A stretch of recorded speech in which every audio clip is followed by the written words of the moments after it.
राजा नरक देव जी के इस पावन पवित्र भूमि पर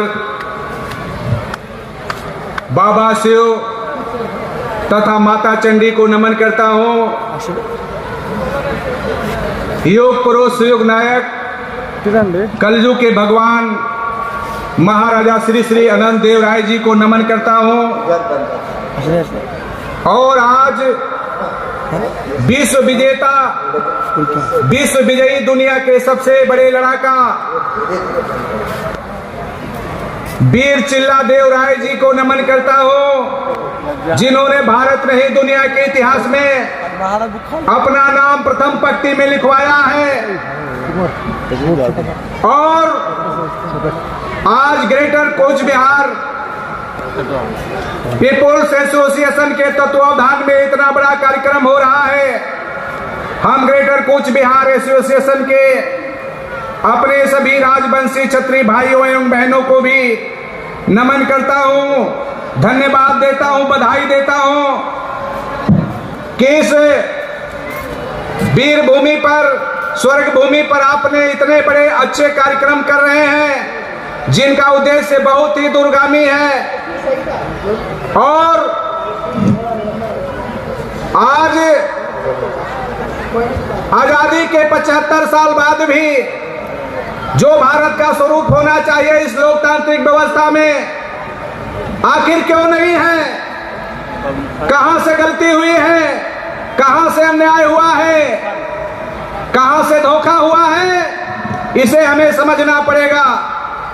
हे राजवंशी क्षत्रिय भाइयों एवं बहनों, हे भारत के सभी क्षत्रिय भाइयों एवं राजपूताना के भाइयों और क्षत्राणी बहनों, आप लोगों को इस मंच से बताना चाहता हूं कि जब इस क्षेत्र में, इसी परिक्षेत्र में, इसी धरती पर अत्याचार बढ़ा था हिरण्यकश्यपु का, तो एक क्षत्रिय राजा ने दमन करने के लिए शस्त्र उठाया और हिरण्यकश्यपु का दमन किया, जिनका नाम नरसिंह देव है।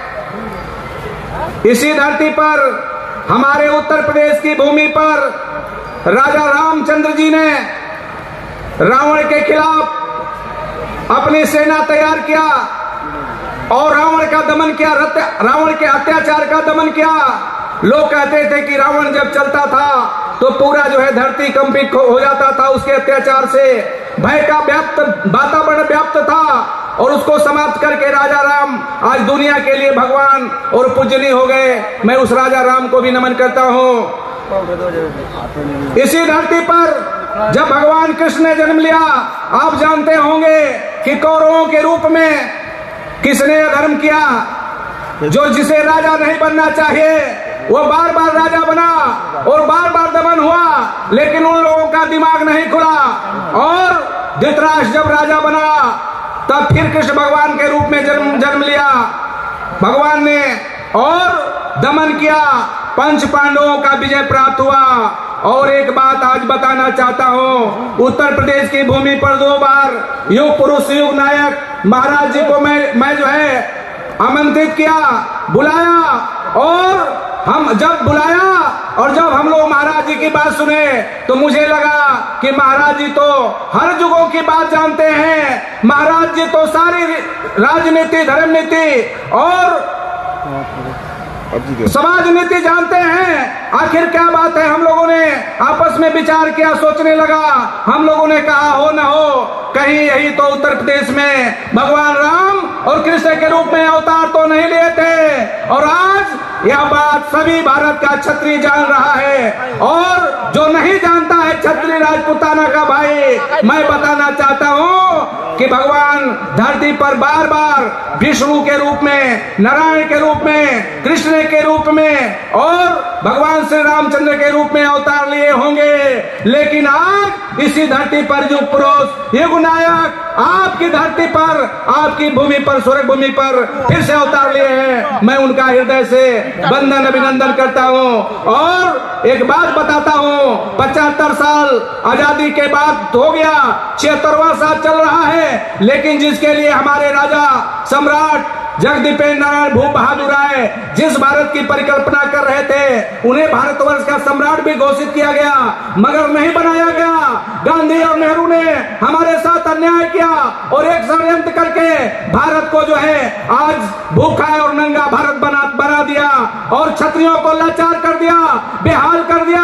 आज हमारी माता बहनों की स्मिता सलामत नहीं है, इज्जत आबरू सलामत नहीं है। और बंगाल की धरती पर, उत्तर बंगाल का एरिया हो, चाहे पश्चिम बंगाल का एरिया हो, चाहे असम का एरिया हो, हर जगह हमारे माता बहनें भय में जी रही हैं और अशांति का जीवन है। कल तक हमारे राजवंशी क्षत्रियों के पास जमीनें हुआ करती थी, मिट्टी हुआ करती थी, अच्छा शान शौकत की जिंदगी जीते थे, सबके लिए लड़ाई लड़ते थे, दुनिया की रक्षा करते थे। लेकिन आज लाचार हो गए। लेकिन धैर्य रखिए, माता शिव तक बाबा शिव तथा माता चंडी ने फिर हम लोगों के ऊपर एक बार कृपा किया है और क्षत्रिय वंश में ही भगवान ने युग पुरुष के रूप में हम लोगों के पास में, हम लोगों के वंश में जन्म लिया है।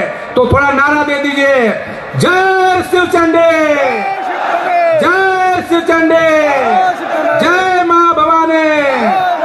और हम लोग 4 फरवरी को यूटी मांगने गए थे, भारत सरकार ने यूटी नहीं दिया।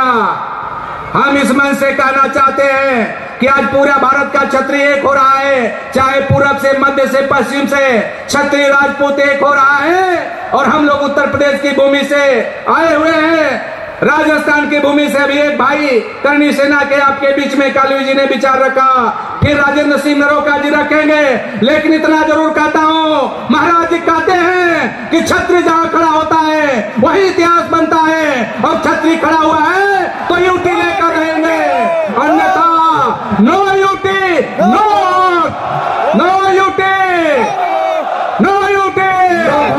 जय शिव चंडी, जय मां भवानी, जय मां भवानी, जय हो युग पुरुष योग नायक श्री श्री अनंत देवराज जी महाराज की। मैं माता को प्रणाम करता हूँ, क्योंकि पूरे देश से ट्रेनें चल रही हैं और इस भूमि पर दुनिया आ रही है आज नमन करने के लिए। सोच लीजिए, कुछ तो बात है। इसलिए माता को प्रणाम करता हूँ। नीलांचल पर्वत पर माता की प्रत्यक्ष कृपा हमारे युग पुरुष युग नायक के ऊपर है और इनकी कृपा हम सब पर है, बरस रही है। इसलिए माता को प्रणाम करते हुए और फिर आप लोगों को भी सबको नमन करते हुए, जय शिव चंडी, जय मां भवानी।